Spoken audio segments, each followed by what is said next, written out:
ครับยินดีต้อนรับสู่ช่องสุดเพิ่งตื่นเช้ามาก็ทำคลิปเลยครับ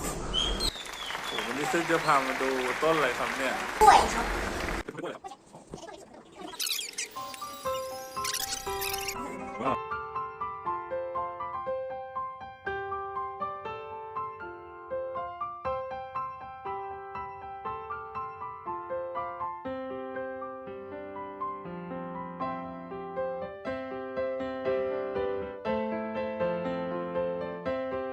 ครับนี่เราเริ่มสดๆครับ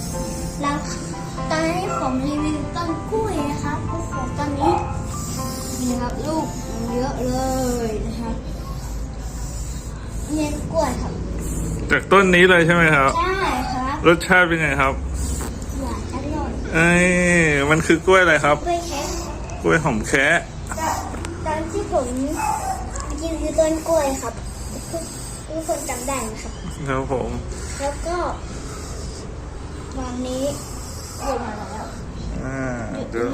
พาไปดูต้นมันที่เราตัดผลออกมาต้นนั้นเลยครับต้นที่ผมเคยถ่ายครับ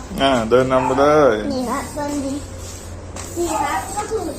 นี่คือทายาทมันใช่ไหมครับให้ผมรีวิวครับ ที่ผมถ่ายวันนั้นนะครับนี่มีหน่อใหม่ด้วยใช่ไหมครับแล้วก็นี่คือที่เราตัดผลไปนะครับ